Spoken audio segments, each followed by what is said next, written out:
ಆಪಾದಮೂಲಿಪರ್ಯಂತಂ ಗುರುಣಾಂ ಆಕೃತಿಂ ಸ್ಮರೆತ್ತೇನ ವಿಘ್ನಾಃ ಪ್ರಣಶ್ಯಂತಿ ಸಿದ್ಧ್ಯಂತಿ ಚ ಮನೋರಥಾಃ.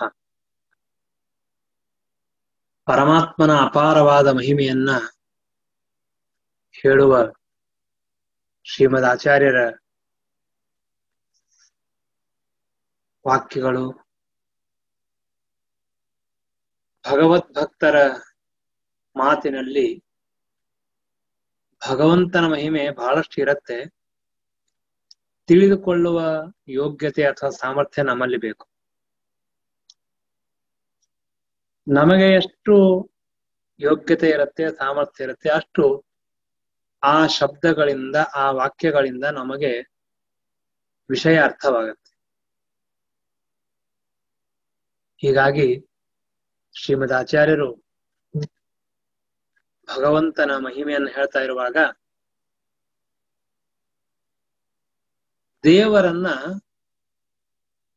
ಸೃಷ್ಟಿ, ಸ್ಥಿತಿ, ಲಯಕರ್ತ ಮತ್ತು ಸೃಜತಿ ಅಂದ್ರೆ ಸೃಷ್ಟಿ ಮಾಡ್ತಾನೆ, ಅವತಿ ಅಂದ್ರೆ ರಕ್ಷಣೆ ಮಾಡ್ತಾನೆ, ಹಂತಿ ಅಂದ್ರೆ ಕೊಳ್ತಾನೆ, ನಿಜಂ ಪದಂ ಆಪಯತಿ ಅಂದ್ರೆ ನಿಜ ಅಂದ್ರೆ ಸ್ವಾಭಾವಿಕವಾದ ಅವರವರ ಯೋಗ್ಯವಾದ, ಪದ ಅಂದ್ರೆ ಸ್ಥಾನ, ಆ ಸ್ಥಾನವನ್ನು ಆಪಯತಿ ಅಂದ್ರೆ ತಂದು ಕೊಡುತ್ತಾನೆ. ಯಾರಿಗೆ? ಸುಧಿಯ ಪ್ರಣತಾನ್ ಅಮರಾನ್.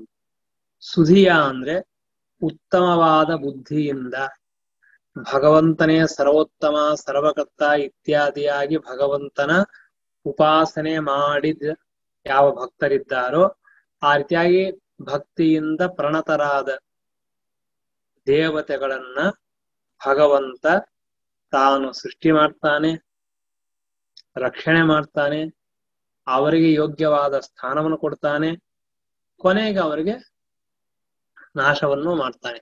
ಅಥವಾ ಸೃಷ್ಟಿಯನ್ನು ಮಾಡ್ತಾನೆ, ರಕ್ಷಣೆ ಮಾಡ್ತಾನೆ, ನಾಶ ಮಾಡ್ತಾನೆ, ಕೊನೆಗೆ ನಿಜವಾದ ಸ್ಥಾನ ಅಂದ್ರೆ ಮೋಕ್ಷ, ಆ ಮೋಕ್ಷವನ್ನು ಕೊಡ್ತಾನೆ.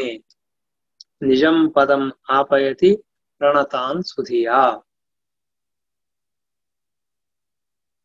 ನಮಗೆಲ್ಲ ಮೋಕ್ಷ ಇನ್ನೂ ನಿಶ್ಚಿತವಾಗಿಲ್ಲ. ಯಾಕೆ ಅಂದ್ರೆ ಅಪರೋಕ್ಷ ಜ್ಞಾನ ಆಗಿಲ್ಲ. ಯಾರಿಗೆ ಅಪರೋಕ್ಷ ಜ್ಞಾನ ಆಗಿದೆಯೋ, ಭಗವಂತನನ್ನ ಯಾರು ಮನಸ್ಸಿನಿಂದ ಹೃದಯದಲ್ಲಿರ್ತಕ್ಕಂತಹ ಭಗವಂತನ ಅಪರೋಕ್ಷ ಜ್ಞಾನ ಮಾಡಿಕೊಂಡಿದ್ದಾರೋ ಅವರಿಗೆ ನಿಶ್ಚಿತವಾಗಿಯೂ ಮೋಕ್ಷ ಆಗೇ ಆಗತ್ತೆ. ಅದು ಶಾಸ್ತ್ರದ ನಿಯಮ. ದೇವತೆಗಳೆಲ್ಲರೂ ಕೂಡ ಅಪರೋಕ್ಷ ಜ್ಞಾನಿಗಳೇ. ಅಪರೋಕ್ಷ ಜ್ಞಾನ ಇಲ್ಲದೆ ಇರುವಂತಹ ವ್ಯಕ್ತಿ ದೇವತೆ ಆಗಲು ಸಾಧ್ಯವೇ ಇಲ್ಲ. ಹೀಗಾಗಿ ಅವರಿಗೆ ಮೋಕ್ಷವೂ ನಿಶ್ಚಿತ.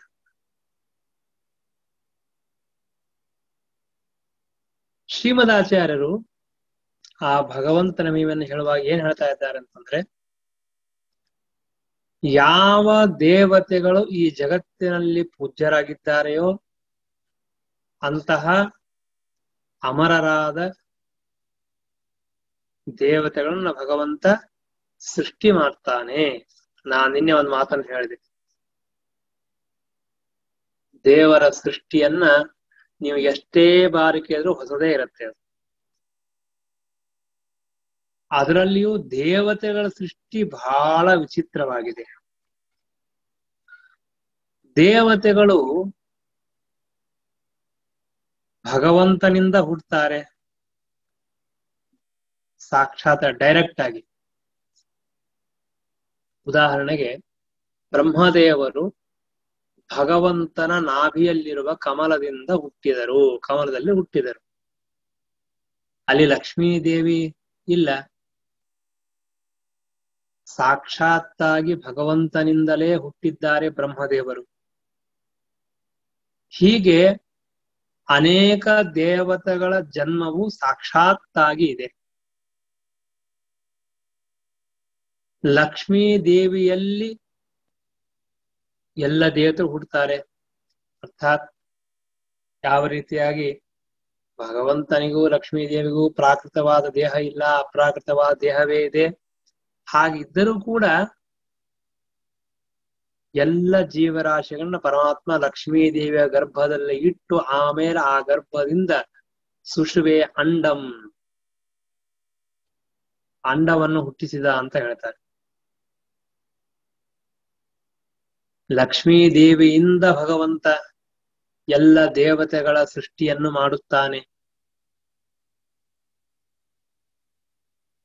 ಪರಮಾತ್ಮನಿಂದ ಹುಟ್ಟಿದ ದೇವತೆಗಳು, ಪರಮಾತ್ಮನ ಹಾಗೂ ಲಕ್ಷ್ಮೀ ದೇವಿಯಿಂದ ಹುಟ್ಟಿದ ದೇವತೆಗಳು.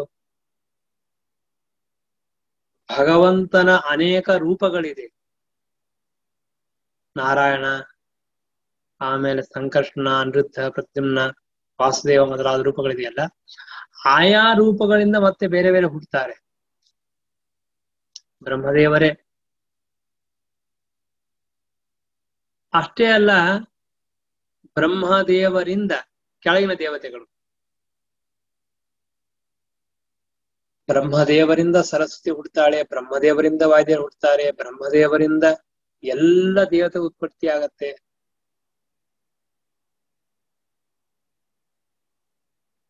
ದೇವರಿಂದೂ ಹುಟ್ಟಿದ್ದಾರೆ, ಬ್ರಹ್ಮದೇವರಿಂದ ಹುಟ್ಟುತ್ತಾರೆ, ವಾಯುದೇವರಿಂದ ಹುಟ್ಟುತ್ತಾರೆ, ಶೇಷದಿಂದ ಹುಟ್ಟುತ್ತಾರೆ, ಗರುಡ ದೇವರಿಂದ ಹುಟ್ಟುತ್ತಾರೆ, ಇಂದ್ರದೇವರಿಂದ ಹುಟ್ಟುತ್ತಾರೆ. ದೇವತೆಗಳೆಲ್ಲ ಕೆಳಗಿನ ದೇವತೆಗಳು.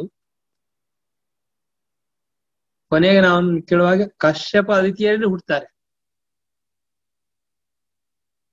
ಬ್ರಹ್ಮಾಂಡದವರೆಗೆ ಹುಟ್ಟುತ್ತಾರೆ, ಬ್ರಹ್ಮಾಂಡದ ಒಳಗೆ ಹುಟ್ಟುತ್ತಾರೆ, ತತ್ವಾಭಿಮಾನಿಗಳಾಗಿ ಹುಟ್ಟುತ್ತಾರೆ. ಹೀಗೆ ದೇವತೆಗಳ ಸೃಷ್ಟಿ ಅಪಾರವಾದದ್ದು. ಅನೇಕ ಬಾರಿ ಹೇಳ್ತಾರೆ ಭಾಗವತದಲ್ಲಿ, ಬೇರೆ ಬೇರೆ ಕಡೆ ಬೇಕಾಷ್ಟು ಕಡೆ ಬಂದು. ಈ ಒಂದು ಮಾತಿಗೆ ಪ್ರಧಾನವಾದ ನಮ್ಮ ಸಿದ್ಧಾಂತದಲ್ಲಿರೋ ಉತ್ತರವನ್ನ ತಿಳ್ಕೊಳ್ಳೋಣ. ಸಹಜವಾಗಿ ನಮ್ಮ ಮನಸ್ಸಿನಲ್ಲಿ ಎಲ್ಲರೂ ಬರುವಂತಹ ಒಂದು ಪ್ರಶ್ನೆ ಏನು ಅಂತಂದ್ರೆ, ಯಾಕೆ 10 ಸಲ ಹುಟ್ಟಬೇಕು ಇವರು ಅಂತ ಪ್ರಶ್ನೆ ಬರ್ತದೆ. ಅದಕ್ಕೆ ಶ್ರೀಮದಾಚಾರ್ಯರು ಒಂದು ಉತ್ತರವನ್ನ ಕೊಟ್ಟಿದ್ದಾರೆ. ಅನೇಕ ಉತ್ತರಗಳಿದೆ. ಯಾವುದನ್ನ ಸಹಜವಾಗಿ ನಾವೆಲ್ಲ ತಿಳಿಯಬಹುದು ಅದನ್ನ ಮೊದಲಿಗೆ ಹೇಳ್ತೀನಿ, ಮತ್ತೆ ಬೇರೆ ಬೇರೆ ಪ್ರಸಂಗಗಳಲ್ಲಿ ಬೇರೆ ಬೇರೆ ತಿಳ್ಕೊಳ್ಳೋಣ. ಪ್ರಧಾನವಾಗಿ ಹೇಳಿದ್ದೇನು ಅಂತಂದ್ರೆ, ನಮ್ಮ ಶಾಸ್ತ್ರದಲ್ಲಿ ಒಂದು ಮಾತನ್ನು ಹೇಳ್ತಾರೆ. ನಾವು ಗುಣವಂತರಾದ ಉತ್ತಮರಾದ ತಂದೆ ತಾಯಿಗಳಿಂದ ಹುಟ್ಟಿ ಬರಬೇಕು ಅಂತ ಹೇಳ್ತಾರೆ.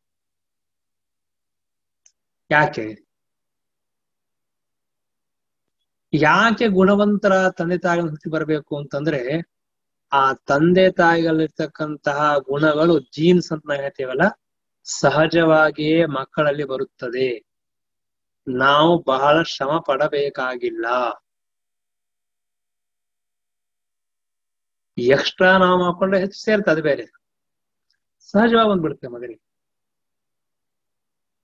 ಹೀಗಾಗಿ ದೇವತೆಗಳು ಎಷ್ಟೆಷ್ಟು ಬಾರಿ ದೇಹವನ್ನು ಪಡಿತಾರೆ, ಎಷ್ಟು ಸಾರಿ ಹುಟ್ಟಿ ಬರ್ತಾರೆ, ಅಷ್ಟಷ್ಟು ಅವರಲ್ಲಿ ಆ ಗುಣಗಳ ಒಂದು ವಿಶಿಷ್ಟವಾದ ಅಭಿವೃದ್ಧಿ ಇತ್ಯಾದಿಗಳು ಕಾಣಿಸ್ತದೆ.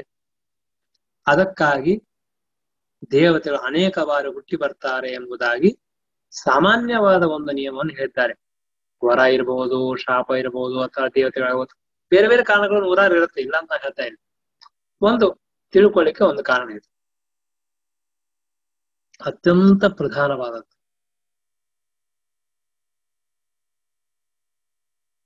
ಬ್ರಹ್ಮದೇವರ ಮಕ್ಕಳಾಗಿ ಹುಟ್ಟಿ ಬರ್ಬೇಕಾದ್ರೆ ಎಷ್ಟು ಪುಣ್ಯ ಬೇಕ್ರಿ. ನಾವು ಒಬ್ಬ ಉತ್ತಮ ಬ್ರಾಹ್ಮಣರು, ಉತ್ತಮ ವಿದ್ವಾಂಸರು, ಕುಲೀನರು ಅಂತ ನಾವು ಕರಿತೇವೆ, ಉತ್ತಮವಾದ ಕುಲದಲ್ಲಿ ಹುಟ್ಟಿ ಬರ್ಬೇಕಾದ್ರೆ ತುಂಬಾ ಪುಣ್ಯ ಬೇಕು ಅಂತ. ಯಾಕೆ ಗೊತ್ತಾ? ಅದಕ್ಕೂ ಒಂದು ಕಾರಣ ಇದೆ. ಅನೇಕ ಜನರು ಇದರ ಬಗ್ಗೆ, ಇವತ್ತಿನ ಕಾಲದಲ್ಲಿ ಅನೇಕ ಜನ ಇದರ ಬಗ್ಗೆ ಸ್ವಲ್ಪ ವಿವಾದ ಮಾಡ್ತಾರೆ. ಅವ್ರೇನ್ ದೊಡ್ಡ ಅಂತನ್ನೋರು ತುಂಬಾ ಜನ ಇದ್ದಾರೆ. ಅದು ಕಲಿಯುಗದ ಪ್ರಭಾವ. ನಾನು ಅದಕ್ಕೇನು ಉತ್ತರ ಕೊಡೋದಿಲ್ಲ. ಆದ್ರೆ ಪ್ರಾಮಾಣಿಕವಾಗಿ ತಿಳ್ಕೊಳ್ಬೇಕು ಅಂತ ಯಾರು ಅಪೇಕ್ಷೆ ಇದ್ರೆ ಅವರು ತಿಳ್ಕೊಬಹುದು. ಒಂದೇ ಒಂದು ಮಾತನ್ನು ತಿಳ್ಕೊಳ್ಳಿ, ಒಂದು ವಂಶ ಇದೆಯಲ್ಲ, ಆ ವಂಶಕ್ಕೆ ಮೂಲ ಪುರುಷರು ಇರ್ತಾರೆ. ಆ ವಂಶದಲ್ಲಿ ಯಾಕೆ ಆ ವಂಶ ದೊಡ್ಡದು ಅಂತ ಹೇಳ್ತೀವಿ ಅಂದ್ರೆ, ಆ ವ್ಯಕ್ತಿಯಿಂದ ದೊಡ್ಡದಲ್ಲ ಅದು. ಅವರ ತಂದೆ ಅವರ ತಂದೆ ಅವರ ತಂದೆ, ಅವರು ನೂರಾರು ಜನರು ಪುಣ್ಯವಂತರು, ತಪಸ್ವಿಗಳು, ಸಿದ್ಧ ಪುರುಷರು. ಆದ್ದರಿಂದ ಆ ಕುಲಕ್ಕೆ ನಾವು ಮರ್ಯಾದೆ ಕೊಡ್ತೀವಿ, ವ್ಯಕ್ತಿಗೆ ಕೊಡೋದಿಲ್ಲ. ಒಬ್ಬ ವ್ಯಕ್ತಿಗೆ ಮಾತ್ರ ಅಲ್ಲ. ಆ ವಂಶದಲ್ಲಿ ಬಂದವನಿಗೆ ಸಹಜವಾಗಿಯೇ ಹಾಗೆ ಮಾಡ್ಬೇಕು ಅಂತ ಅನಿಸ್ತದೆ. ನಮ್ಮ ತಂದೆ 100 ಬಾರಿ ಸರ್ವಮೂಲ ಪಾರಾಯಣ ಮಾಡಿದ್ರು, ನಮ್ಮ ಅಜ್ಜ ಅಷ್ಟು ಮಾಡಿದ್ರು, ಅದನ್ನು ಮಾಡಿದ್ರು, ನಾನೇನ್ ಮಾಡ್ಲೇ ಇಲ್ಲಲ್ಲ, ನಾನು ಮಾಡ್ಬೇಕು ಅಂತ ಹೊರಡ್ತಾನೆ, ಮಾಡ್ಬಿಡ್ತಾನೆ ಅವನು. ಅದು ಸಹಜವಾಗಿ ಎಲ್ಲರಿಗೂ ಮಾಡ್ಲಿಕ್ಕೆ ಆಗೋದಿಲ್ಲ. ಯಾಕೆ ಅಂದ್ರೆ ಆ ಜೀನ್ಸ್ ಅವರಲ್ಲಿ ಇರ್ತದೆ. ಹಠ ಹಿಡಿತಾರೆ, ಮಾಡ್ಬೇಕು ಅಂತಾರೆ, ಕೂಡ್ತಾರೆ, ಮಾಡ್ತಾರೆ. ಅದು ಎಲ್ಲರಿಗೂ ಆಗೋದಿಲ್ಲ. ಯಾಕೆ ಆ ವಂಶಕ್ಕೆ ಆ ಗೌರವ ಕೊಡ್ಬೇಕು? ನಾನು ಮೊದಲಿಗೆ ಹೇಳಿದೆಲ್ಲ, ಇವಾಗ ನಮ್ಮ ಆಚಾರ್ಯ ವಂಶವನ್ನು ನಾವು ಕೇಳ್ತಾ ಇದ್ದೇವೆ. ನಾನು ಸತ್ಯ ಪುರೋದ್ರ ಬಗ್ಗೆ ಹೇಳುವಾಗ ಹೇಳಿದೆ, ಅವರ ತಂದೆ ಅವರು 108 ಬಾರಿ ತಾತ್ಪರ್ಯವನ್ನ ಪಾರಾಯಣ ಮಾಡಿ ವಿಶೇಷವಾಗಿ ದೇವರಿಗೆ ಸಮರ್ಪಣೆ ಮಾಡಿದ್ದಾರೆ. ಅಖಂಡವಾಗಿ ಶಾಸ್ತ್ರ ಅಧ್ಯಯನ ಮಾಡ್ತಾ ಇದ್ರು.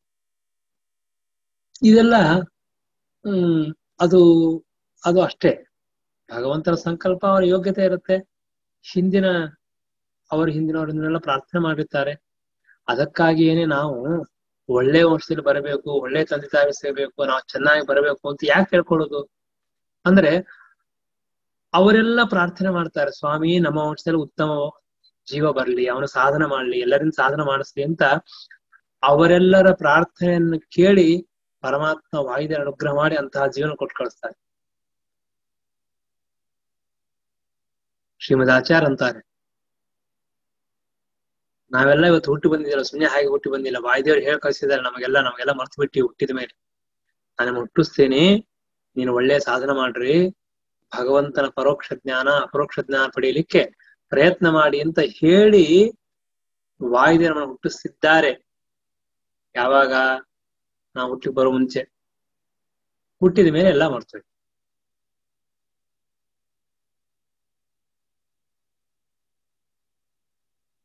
ಹೀಗಿದ್ದಾಗ ಆ ಉತ್ತಮವಾಗಿರ್ತಕ್ಕಂಥ ವಂಶದಲ್ಲಿ ಹುಟ್ಟಿ ಬರ್ಬೇಕಾದ್ರೆ ಬಹಳಷ್ಟು ಪುಣ್ಯ ಬೇಕು. ಯಾಕೆ ಅಂದ್ರೆ ಅಲ್ಲಿ ಸಹಜವಾಗಿ ಕಲಿ ಪ್ರವೇಶ ಆಗೋದಿಲ್ಲ, ದುಷ್ಟ ಕಾರ್ಯಗಳು ನಡೆಯೋದಿಲ್ಲ, ಕೆಟ್ಟ ಕೆಲಸ ಆಗೋದಿಲ್ಲ, ಅಷ್ಟು ಪ್ರೊಟೆಕ್ಷನ್ ಇರುತ್ತೆ. ಒಂದು ಪುಣ್ಯ, ಒಂದು ಜೀನ್ಸು, ಒಂದು ಇದು ಮತ್ತೊಂದು ಎಲ್ಲ ಸೇರ್ಕೊಳ್ತದೆ. ಶ್ರೀಮದ್ ಆಚಾರ್ಯ ಒಂದು ಮಾತು ಹೇಳ್ತಾರೆ, ನದೇವಾನಾಂ ಆಶತಂ ಯೋನಿಜಾಹಿ ಸಂತಾನಶ ಪಾಪಯೋಗ್ಯ. ದೇವತೆಗಳು ಒಬ್ಬ ದೊಡ್ಡ ಉತ್ತಮ ಪುರುಷ ಹುಟ್ಟಿದ ಅಂದ್ರೆ ಅವರ ವಂಶದಲ್ಲಿ 100 ತಲೆಮಾರು, 100 ಜನರೇಷನ್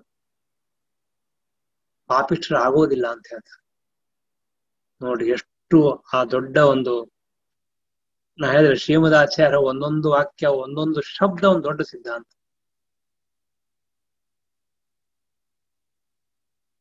ಹೀಗಾಗಿ ನಮಗೆ ಒಳ್ಳೆ ತಂದೆ ತಾಯಿ ಸೇವೆಕಾದ್ರೆ ಪುಣ್ಯ ಬೇಕರಿ. ಇವತ್ತಿನ ಕಾಲದವ್ರಿಗೆ ಏನದ್ರ ಮಹತ್ವನೇ ಗೊತ್ತಿಲ್ಲ. ನನಗಂತೂ ಒಂದು ಬಾರಿ ವಿಚಾರ ಮಾಡದೆ, ಒಬ್ಬ ಬ್ರಾಹ್ಮಣ ತನ್ನ ಜಾತಿಯನ್ನು ಬಿಡ್ತಾನೆ, ಬೇರೆ ಮದುವೆ ಮಾಡ್ಕೊಳ್ತಾನೆ ಅಂದ್ರೆ ಎಷ್ಟು ದೊಡ್ಡ ಪಾಪ ಅಂದ್ರೆ, ಲಕ್ಷ ಲಕ್ಷ ಕೋಟಿ ಕೋಟಿ ವರ್ಷಗಳಿಂದ ನಮ್ಮ ತಂದೆ ಅವರ ತಂದೆ ಎಲ್ಲರೂ ಬ್ರಾಹ್ಮಣರಾಗಿ ಬಂದಿದ್ರು. ನಾನು ಎಷ್ಟು ಸಹಜವಾಗಿ ಅದನ್ನ ಬಿಟ್ಟು ಹೋಗ್ತೇನೆ ಅಂತಂದ್ರೆ ಅದು ಇಮ್ಯಾಜಿನೇಷನ್ ಮಾಡ್ಲಿಕ್ಕೂ ನಂಗೆ ಆಗ್ಲಿಲ್ಲ. ತುಂಬಾ ಅಂದ್ರೆ ತಿಳ್ಕೊಳ್ಳಿಕ್ಕೆ ನಾವು ಮಾಡ್ತೀವಿ ಅಂತಲ್ಲ, ಎಂತಹ ದೊಡ್ಡ ಆಘಾತ ಆಗತ್ತೆ.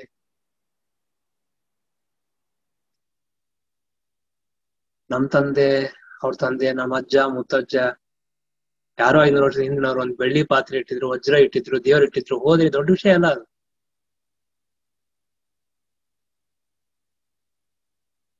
ನಮ್ಮ ವಂಶ ಕೋಟಿ ಕೋಟಿ ವರ್ಷಗಳು. ನಾವು ವಿಶ್ವಾಮಿತ್ರ ಗೋತ್ರ, ವಶಿಷ್ಠ ಗೋತ್ರ, ಆಮೇಲೆ ಇನ್ಯಾವುದೋ ಗೋತ್ರ, ಅತ್ರಿಗೋತ್ರ ಅಂತ ಹೇಳ್ತೀವಿ. ಅತ್ರಿ ಋಷಿಗಳ ಪರಂಪರೆಯಲ್ಲಿ ಬಂದಿರತಕ್ಕಂತಹ ದೊಡ್ಡ ಪರಂಪರೆ ನಮಗಿದೆ. ಆ ಪರಂಪರೆಯನ್ನು ಬಿಟ್ಟು ಆರಾಮಾಗಿ ಇವತ್ತು ಬ್ರಾಹ್ಮಣ್ಯವನ್ನು ಬಿಟ್ಟು ಹೋಗ್ತಾರೆ. ಎಂಥ ಅನರ್ಥ, ಎಂಥ ಅನರ್ಥ, ಎಂಥ ಅನರ್ಥ.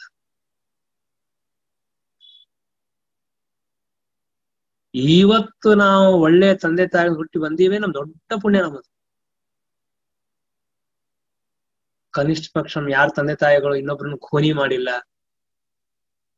ಕಳ್ಳತನ ಮಾಡಿಲ್ಲ, ಮದ್ಯಪಾನ ಮಾಡಿಲ್ಲ, ಇನ್ನೇನೋ ಅನರ್ಥಗಳನ್ನು ಮಾಡಲಿಲ್ಲಲ್ಲ, ಸಾಕು, ಅಷ್ಟೇ ನಾವು ಪುಣ್ಯವಂತರು. ಭಾರಿ ಶಾಸ್ತ್ರ ಆಗಿಲ್ಲ ಅಂತ ಬಿಡ್ರಿ, ಅದೆಲ್ಲ ಬೇಕಾಗಿಲ್ಲ. ಒಳ್ಳೆ ಸದ್ಗುಣಗಳಿದೆಯಲ್ಲ, ಇಂತಹ ಪರಂಪರೆಯನ್ನ ಎಲ್ಲರಿಗೂ ಎಚ್ಚರ ಕೊಡಬೇಕು, ತುಂಬಾ ಎಚ್ಚರ ಕೊಡಬೇಕು. ಅದಕ್ಕೆ ದೇವರೇ ಅನುಗ್ರಹ ಮಾಡಬೇಕು. ಆದ್ರೆ ನಮ್ಮ ಮಹತ್ವ ಮಾತ್ರ ತಿಳ್ಕೋಬೇಕು. ಇಷ್ಟು ಇವತ್ತು ಸೈನ್ಸ್ ಬಹಳ ಮುಂದೆ ಹೋಗಿದೆ. ಹಾಗೆ ಅಂತ ಹೇಳ್ತಾರೆ, ಎಷ್ಟು ಈ ದೇಹದಲ್ಲಿ ಇರುವಂತಹ ಜೀನ್ಸ್ ಬಗ್ಗೆ ರಿಸರ್ಚ್ ಮಾಡ್ತಾರೆ, ಮತ್ತೊಂದು ಹೇಳ್ತಾರೆ, ಏನೋ ಹೇಳ್ತಾರೆ. ಎಲ್ಲರಿಗೂ ಗೊತ್ತು ಹೀಗೆ ಅಂತ. ನಮ್ಮಲ್ಲಿ ಒಬ್ರು ಇದಕ್ಕೆ ಮಾತಾಡೋಕೆ ಹೇಳ್ತಾ ಇದ್ರು, ಅನೇಕ ಜನ ಇಲ್ಲಿ ಶ್ರೀಮಂತರು ಅಥವಾ ಬೇರೆ ಜಾತಿ ದೊಡ್ಡ ಅಧಿಕಾರ ಇರತಕ್ಕಂತಹ ವ್ಯಕ್ತಿಗಳು ಬ್ರಾಹ್ಮಣರ ಹೆಣ್ಣು ಬೇಕು ಅಂತ ಅಪೇಕ್ಷೆ ಮಾಡ್ತಾರೆ. ಯಾಕೆ ಚೆನ್ನಾಗಿರ್ತಾರೆ, ಚೆನ್ನಾಗಿರ್ತಾರೆ ನೋಡ್ಲಿಕ್ಕೆ ಅಂತ ಅಷ್ಟೇ ಅಲ್ಲ, ಹೇಳ್ತಾ ಇರೋದು ಸುಶೀಲರು, ಗುಣವಂತರು. ಯಾಕೆ? ಸ್ವಾಭಾವಿಕವಾಗಿ ಬಂದದ್ದು.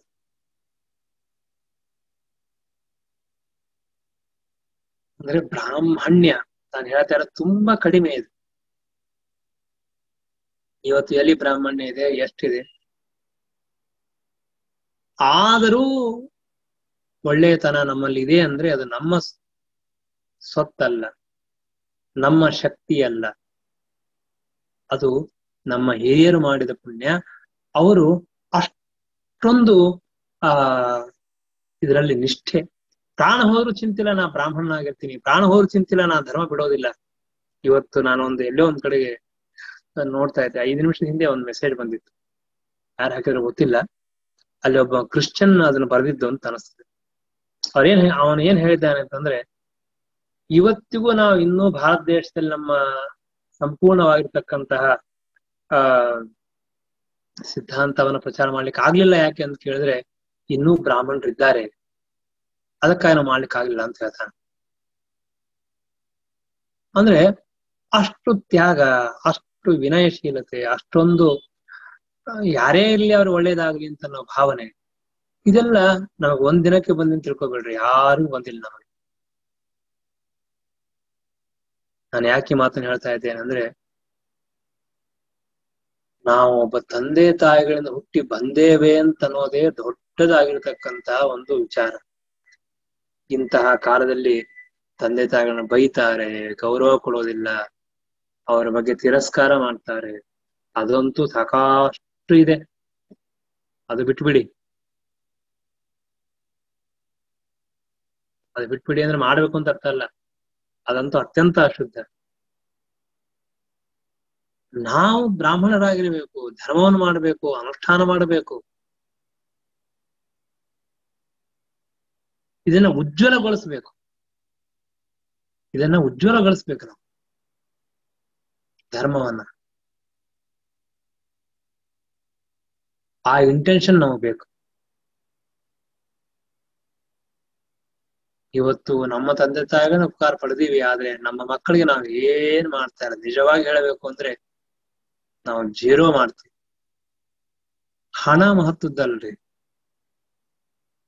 ಇನ್ ದೊಡ್ಡ ಒಂದ್ 4 ಮನೆ ಕಟ್ಕೊಟ್ಟೆ, ಏನ್ ಮನೆ ಕಟ್ಕೊಡ್ತೀವಿ, 2 ನಿಮಿಷ ಬಿದ್ದು ಹೋಗುತ್ತೆ. ಮನಸ್ಸಿನಲ್ಲಿ ಧರ್ಮ ಮೂಡಿಸ್ಕೊಡ್ಬೇಕು. ನಮ್ಮ ತಂದೆ ಒಂದ್ ಮಾತು ಹೇಳಿದ್ರು ನನಗೆ, ಪಾಪ ಅವ್ರಿಗೆ ಮನಸ್ಸು ಕಷ್ಟಪಟ್ಟು ಹೇಳಿದ್ರು, ಆದ್ರೆ ಹೇಳಿದ ಮಾತು ನಾನು ಇಡೀ ಜನ ಇನ್ನೂ ಮರ್ತಿಲ್ಲ. ನಾನು ತುಂಬಾ ಚಿಕ್ಕವನಿದ್ದೆ, ಆದ್ರೂ ನನಗೆ ಅದು ಜ್ಞಾಪಕ ಇದೆ. ಅವ್ರು ಒಂದೇ ಮಾತು ಹೇಳಿದ್ರು, ನಾನು ನಿನಗೆ ಏನೂ ಐಶ್ವರ್ಯ ಕೊಟ್ಟಿಲ್ಲ, ಏನೂ ಮಾಡ್ಲಿಲ್ಲ, ಪಾಪ ಅವ್ರು ಏನೋ ದುಃಖ ಆಗಿದ್ ಕಾಣಿಸ್ತದೆ ಹೇಳಿದ್ರು, ಆದ್ರೆ ಒಳ್ಳೆ ಗುರುಗಳ ಹತ್ರ ಕೊಟ್ಟು ಒಳ್ಳೆ ವಿದ್ಯೆ ಕೊಟ್ಟಿದ್ದೀನಿ, ನಿಮಗೆ ದೇವರ ಅನುಗ್ರಹ ಮಾಡ್ತಾರೆ ಅಂತ ಹೇಳಿ. ಅದು ಇವತ್ತು ನನ್ನ ನೆನಪಿದೆ. ಅವ್ರು ಹೇಳಿದ ಅಭಿಪ್ರಾಯ ಗೊತ್ತಾಯ್ತು. ಅವ್ರೇನ್ ಮನಸ್ಸಿಗೆ ಕಷ್ಟ ಆಗಿತ್ತು, ನಾನೇನ್ ಮಾಡ್ಲೇ ಇಲ್ಲಪ್ಪ ನಮ್ಮ ಮಕ್ಳಿಗೆ ಅಂತ ಅವ್ರೇನೋ ಇರುತ್ತೆ. ಆದ್ರೆ ಅದ್ರ ತತ್ವ ಏನು ಅಂತಂದ್ರೆ, ಇಡೀ ನಮ್ಮ ಏನಂತಾರೆ ಈ ಶ್ರೀಮದಾಚಾರ್ಯ ಶಾಸ್ತ್ರ ಜ್ಞಾನ ಇದಕ್ಕಿಂತ ಉಳಿದ ಇನ್ನೇನಿದೆ?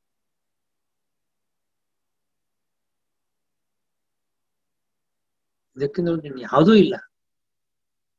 ಇದು ನಿಜವಾಗಿಯೂ ದೊಡ್ಡದಾಗಿರ್ತಕ್ಕಂತಹ, ನಾವು ನಮ್ಮ ವಂಶಕ್ಕೆ, ನಮ್ಮ ಪರಂಪರೆಗೆ ಕೊಡುವಂತಹ ದೊಡ್ಡ ಕೊಡುಗೆ ಏನು ಅಂತಂದ್ರೆ, ಬಂಗಾರ, ಬೆಳ್ಳಿ, ವಜ್ರ, ಮುತ್ತು, ರತ್ನ ಯಾವ್ದಲ್ಲ, ಅದು ಯಾವ್ದೂ ಬರಂಗಿಲ್ಲ, ಎಲ್ಲ ಇಲ್ಲೇ ಬಿಟ್ಟು ಹೋಗೋದು.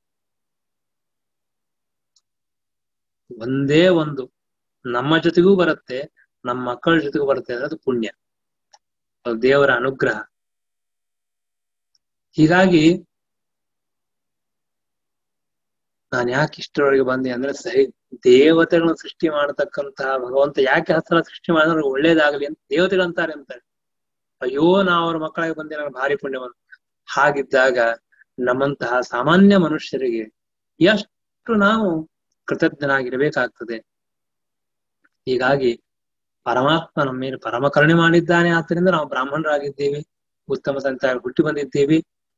ಆ ಭಗವಂತನಿಗೆ ಅನಂತ ನಮಸ್ಕಾರ ಹೇಳ್ತಾ, ನಮ್ಮಂತಹ ಸಾಮಾನ್ಯ ಮನುಷ್ಯನ ಹುಟ್ಟಿಸಿದ್ದಕ್ಕೆ ಭಗವಂತನ ನಾವು ಹೇಳ್ಬೇಕು ಅಂದ್ರೆ, ಉತ್ತಮರಾಗಿರ್ತಕ್ಕಂತಹ ದೇವತೆಗಳನ್ನ ಸೃಷ್ಟಿ ಮಾಡಿರ್ತಕ್ಕಂತಹ ಪರಮಾತ್ಮನ ಏನ್ ಹೇಳೋದಿನ್ನು ಅವನ ಮಹಾತ್ಮ್ಯವನ್ನ. ಗುಣವಂತರನ್ನ ಸೃಷ್ಟಿ ಮಾಡೋದು ತುಂಬಾ ಕಷ್ಟ. ಭಗವಂತ ಅಂತಹ ಗುಣಿಗಳಾದ ದೇವತೆಗಳನ್ನ ಸೃಷ್ಟಿ ಮಾಡ್ತಾನೆ ಅಂದ ಮೇಲೆ ಆ ಸರ್ವೋತ್ತಮತ್ವ ಹೇಗೆ ಅತಿ ಸುಲಭವಾಗಿ ನಮಗೆ ಸಿದ್ಧವಾಗ್ತದೆ ಎಂಬುದಾಗಿ ತಿಳಿಸ್ತಾರೆ. ಅಂತಹ ಭಗವಂತ ದೇವತೆಗಳ ಮೇಲೆ ಕರುಣೆ ಮಾಡಲಿ, ಈ ಜಗತ್ತಿನಲ್ಲಿ ಧರ್ಮದ ಅಭಿವೃದ್ಧಿಯಾಗಲಿ, ಎಲ್ಲರಿಗೂ ಸದ್ಗುಣಗಳು ಬರಲಿ, ಕ್ಷೇಮವಾಗಲಿ, ಅಸೂಯ, ಮಾತ್ಸರ್ಯ, ಈರ್ಷ್ಯ, ದ್ವೇಷ ಬೇಡ, ಅಹಂಕಾರ ಬೇಡ, ಅಭಿಮಾನ ಬೇಡ. ಅತ್ಯಂತ ಪ್ರಾಮಾಣಿಕವಾಗಿ ಭಗವಂತನ ಪ್ರೀತಿಗಾಗಿ, ಗುರುಗಳ ಪ್ರೀತಿಗಾಗಿ ಧರ್ಮವನ್ನು ಅನುಷ್ಠಾನ ಮಾಡತಕ್ಕಂತಹ ಪರಮಾನುಗ್ರಹವನ್ನ ಭಗವಂತ ಮಾಡಲಿ ಎಂಬುದಾಗಿ ಪ್ರಾರ್ಥನೆ ಮಾಡೋಣ. ಹರೇ ನಮಃ. ಶ್ರೀಕೃಷ್ಣ ಅರ್ಪಣ.